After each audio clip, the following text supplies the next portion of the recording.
Exercise 2.5 अब हम start करने लगे हैं। एक्सरसाइज 2.5 में सबसे पहले आपको मैं एक ज़रूरी बात बताना चाहती हूँ कि हमारे पास ना एक वैल्यू होती है, ये यहाँ पे लिख देती हूँ आयोटा। ये जो छोटा आई लिखा हुआ है ना, स्मॉल लेटर में आई, इसे हम कहते हैं आयोटा। ठीक है, अब आपने याद रखना है, जब भी मैं आयोटा बोलूँगी ना, इसका मतलब है इस आई को शो करना है। अब आयोटा स्क्वायर की वैल्यू होती है -1, मतलब ये आप याद रखेंगे, ये फिक्स होती है। कहीं पे भी आपके पास क्वेश्चन में आयोटा स्क्वायर आ जाए ना, उसकी जगह हम -1 पुट कर सकते हैं। बहुत ज़रूरी बात है, अच्छी तरह से याद कर लें, क्योंकि 2.6 में भी ये इस्तेमाल होगा कि जहाँ पे भी आपके पास आयोटा स्क्वायर होगा ना, उसकी जगह आप -1 पुट कर सकते हैं। ठीक है जी। वैसे आयोटा की भी वैल्यू होती है, आयोटा की वैल्यू होती है √-1, लेकिन ये आपके क्वेश्चंस में इस्तेमाल नहीं होता, सिर्फ एक क्वेश्चन में इस्तेमाल होगा, बाकी हर जगह जो है ना आपका यही इस्तेमाल होगा, iota square is equal to -1। आप आयोटा की वैल्यू कहीं मत पुट कीजिएगा, सिर्फ आयोटा स्क्वायर की वैल्यू पुट कीजिएगा। जिस क्वेश्चन में ये इस्तेमाल होगा ना, मैं आपको बता दूँगी, लेकिन ये दोनों ऑब्जेक्टिव के लिए इंपॉर्टेंट हैं कि आयोटा स्क्वायर की वैल्यू होती है -1 और सिंपल आयोटा की वैल्यू होती है √-1। ठीक है जी। अब चलते हैं हमको एक्सरसाइज 2.5 के क्वेश्चन नंबर 1 के ऊपर। क्वेश्चन नंबर 1 का फर्स्ट पार्ट है आयोटा 7। ठीक है जी। अब वो कहते हैं इसको सॉल्व करके दिखाएं। आयोटा 7 का मतलब है कि आपने ना इसकी वैल्यू निकालनी है। सबसे पहले ये जो पावर है ना, आपने ये देखना है कि ये 2 पे डिवाइड होनी चाहिए। याद रखें, ये वैल्यू 2 पे डिवाइड होनी चाहिए। अब 7 जो है वो 2 पे डिवाइड नहीं होता, 2 के टेबल में 7 नहीं आता ना, तो आपने ये करना है, इसे स्प्लिट कर देना है। स्प्लिट कैसे करना है? 7 से छोटे नंबर की तरफ चलते हैं। 7 से छोटा नंबर होता है 6। फिर आपने चेक करना है कि 6 पे डिवाइड होता है। हाँ जी, 6 पे डिवाइड होता है, 2 के टेबल में 6 आता है ना, तो आपने इसे स्प्लिट कर देना है आयोटा 6 में और आयोटा 1 में। ठीक है जी। सबसे पहले आपने चेक करना है कि जो पावर आपके पास क्वेश्चन में दी हुई है, क्या वो 2 पे डिवाइड होती है। अगर नहीं होती तो आपने उसे स्प्लिट कर देना है। स्प्लिट कर दिया मैंने आयोटा 6 और आयोटा में। अब आप देखें, 6 जो है हम लिख सकते हैं 2 की पावर 3, यही होता है ना, 2 3 are 6। तो 2 को आपने अंदर लिख देना है, 3 को आपने बाहर लिख देना है, और आयोटा ऐसे का ऐसी, 1 लिखें ना लिखें कोई फ़र्क नहीं पड़ता। ठीक है जी। अब हमारे पास आयोटा स्क्वायर की वैल्यू है। आयोटा स्क्वायर की वैल्यू मैंने अभी आपको बताई है, क्या होती है? -1 होती है। तो आयोटा स्क्वायर की जगह मैंने -1 पुट कर दिया और आयोटा ऐसे का ऐसे। अब आपके पास नज़र आ रही है पावर 3। आपको पता है इवन और ऑड नंबर कौन से होते हैं? इवन नंबर्स वो होते हैं जो 2 पे डिवाइड होते हैं, और ऑड नंबर्स वो होते हैं जो 2 पे डिवाइड नहीं होते। ठीक है जी। वैसे तो आप ये कैलकुलेटर पे कर सकते हैं। कैलकुलेटर पे आप किस तरह लिखेंगे, ये देखें जी, आपके पास नज़र आ रहा है कैलकुलेटर। तो कैलकुलेटर पे लिखने का तरीका ये है जी, आप ब्रैकेट में लिखें -1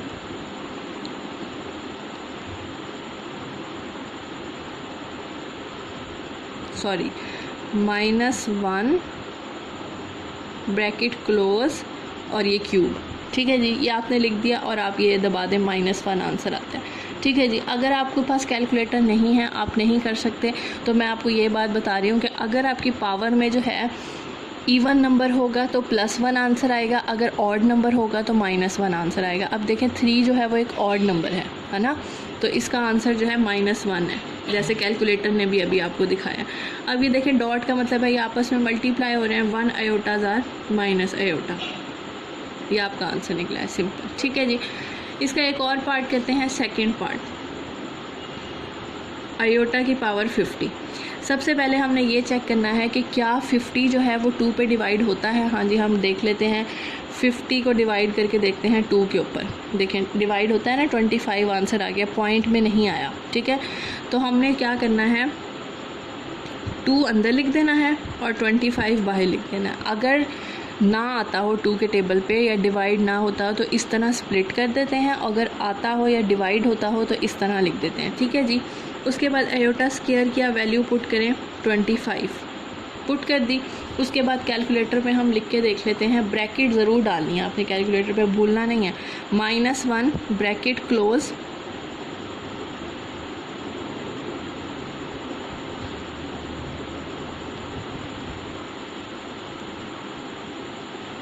यहाँ पे हमारे पास है पावर 25।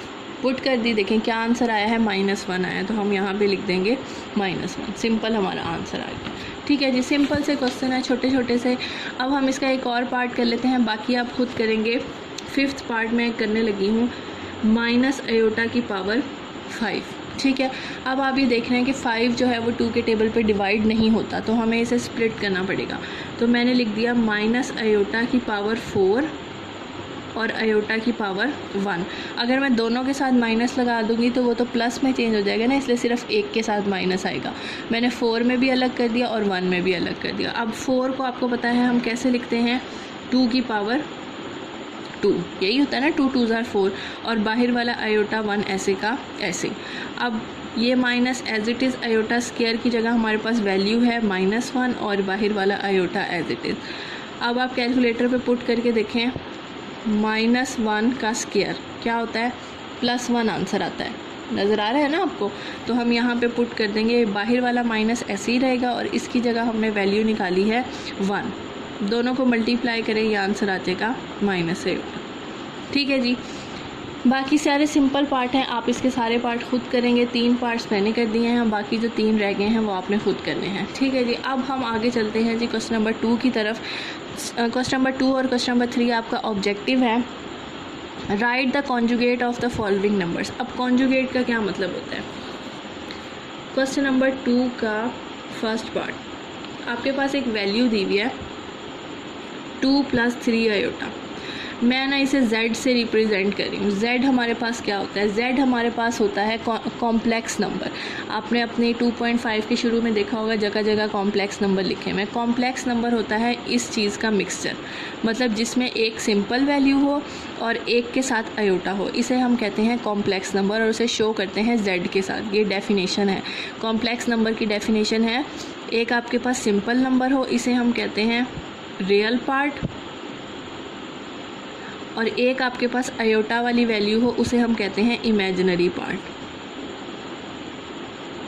ठीक है जी, तो ये कॉम्प्लेक्स नंबर की डेफिनेशन है कि जिसमें रियल और इमेजिनरी पार्ट आते हों उसके हम कहते हैं कॉम्प्लेक्स नंबर और उसे शो करते हैं z के साथ। अब क्वेश्चन नंबर 2 है, क्वेश्चन नंबर 2 कहते हैं आपने इसका कॉन्जुगेट लेना है। कॉन्जुगेट का मतलब ये है आपने z के ऊपर लगा देना है बार।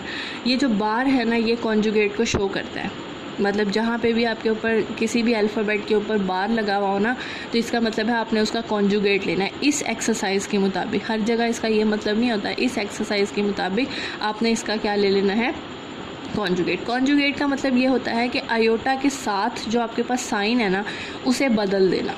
याद रखें, कॉन्जुगेट का मतलब है इमेजिनरी पार्ट के साथ जो भी साइन होगा ना उसे चेंज कर देना। रियल पार्ट के साथ नहीं करना, सिर्फ इमेजिनरी पार्ट के साथ करना।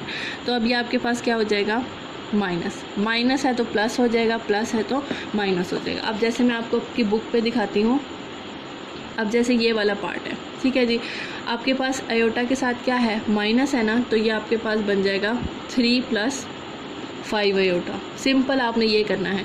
अब ये देखें, ये खाली इमेजिनरी पार्ट दिया हुआ है। इमेजिनरी पार्ट दोबारा से सुन लें क्या होता है। इमेजिनरी पार्ट वो होता है जिसमें आयोटा आता है और आयोटा के साथ वाले का ही साइन चेंज करना होता है आपने। तो ये आपके पास क्या हो जाएगा, प्लस आयोटा। ठीक है जी, इसी तरह ये है, ये बन जाएगा -3 + 4 आयोटा, -4 + आयोटा, और ये आपके पास बन जाएगा माइनस आयोटा -3। सिर्फ हमने आयोटा का साइन चेंज करना है, इसका नहीं करना, याद रखिएगा। ठीक है, ये कॉन्जुगेट हो गया। नेक्स्ट है जी क्वेश्चन नंबर 4, ये भी आपके पास है ऑब्जेक्टिव पार्ट। वो कहते हैं रियल और इमेजिनरी पार्ट बताएं। अब मैंने आपको पहले ही बता दिया है कि जो आपके पास ये सिंपल नंबर होता है जिसके साथ कुछ नहीं होता, उसे हम रियल पार्ट कहते हैं, और ये जो आपके पास आयोटा के साथ नंबर होता है ना, इसे इमेजिनरी पार्ट कहते हैं। तो मैं आपको लिख के दिखा देती हूँ कि इसे लिखते कैसे होते हैं। क्वेश्चन नंबर 3, फर्स्ट पार्ट है आपके पास 1 + आयोटा। तो आप इसे इस तरह रिप्रेजेंट करेंगे, RE का मतलब होता है रियल पार्ट। तो इसमें रियल पार्ट क्या है, ये है आपका रियल पार्ट, तो हम लिख देंगे इसका रियल पार्ट है 1, और IM शो करता है इमेजिनरी को। ठीक है, तो इमेजिनरी पार्ट होता है आयोटा के साथ वाला नंबर। तो आयोटा के साथ कोई नंबर नहीं दिया हुआ, तो जहाँ पे कुछ नहीं होता वहाँ पे क्या होता है, 1। तो इसका रियल पार्ट 1 है और इसका इमेजिनरी पार्ट भी क्या है, 1 है। कोई और पार्ट करके देख लेते हैं। सेकंड पार्ट में जैसे है हमारे पास -1 + 2 आयोटा, तो अब इसका रियल पार्ट आपके पास है जी -1, और इसका इमेजिनरी पार्ट है 2, ठीक है। आयोटा के साथ जो होगा वो इमेजिनरी पार्ट और जो सिंपल वैल्यू होगी वो आपके पास होगी रियल पार्ट। अब जैसे इसका 5th पार्ट है -3 आयोटा, ठीक है। अब देखें इसमें रियल पार्ट कोई भी नहीं है, तो जहाँ पे कुछ नहीं होगा वहाँ पे हम क्या लिख देंगे 0, ठीक है। यहाँ पे बिल्कुल कुछ भी नहीं है, कोई अल्फ़ाबेट भी नहीं है। अल्फ़ाबेट होता है ना, फिर हम उसके साथ कहते हैं कि उसके साथ 1 है, लेकिन यहाँ पे कुछ भी नहीं है, तो हम कह देंगे रियल पार्ट आपके पास 0 है और इमेजिनरी पार्ट आपके पास है -3, क्योंकि आयोटा के साथ जो नंबर होता है उसे हम कहते हैं इमेजिनरी पार्ट और उससे आगे कोई नंबर हो तो उसे हम कहते हैं रियल पार्ट, ठीक है जी। ये हो गया आपके पास। अब हम कहते हैं जी इसका क्वेश्चन नंबर 4। क्वेश्चन नंबर 4 इसका बहुत इम्पॉर्टेंट है, अच्छी तरह से आप देख लें। क्वेश्चन नंबर 4 है फाइंड x एंड y और आपके पास ये इक्वेशन दी हुई है।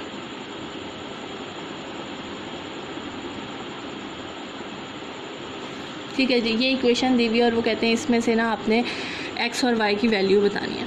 तो सबसे पहले ना आपने इसके रियल और इमेजिनरी पार्ट को ना रीअरेंज कर देना है। रियल पार्ट वो है जिसमें आयोटा नहीं होता, तो देखें ये है रियल पार्ट, इधर से ये रियल पार्ट है, इसे हमने इकट्ठा कर दिया और इमेजिनरी पार्ट को बाद में लिख दिया। आयोटा के साथ है ना, जो आयोटा है वो इमेजिनरी पार्ट है और दूसरी साइड वाली ऐसी की ऐसी लिख दी, ठीक है जी।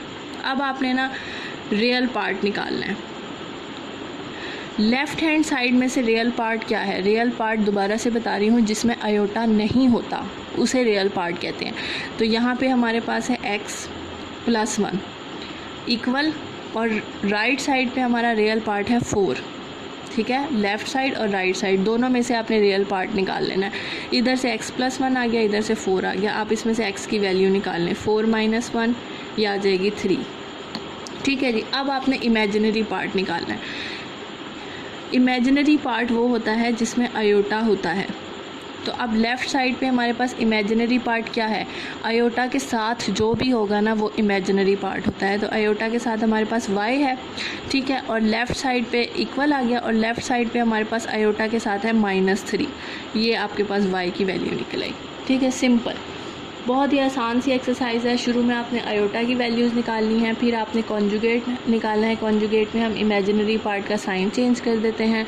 फिर रियल और इमेजिनरी पार्ट निकालने हैं। रियल पार्ट वो होता है जिसमें आयोटा नहीं होता और इमेजिनरी पार्ट वो होता है जिसमें आयोटा होता है। और लास्ट में आपने x और y की वैल्यू निकालनी है।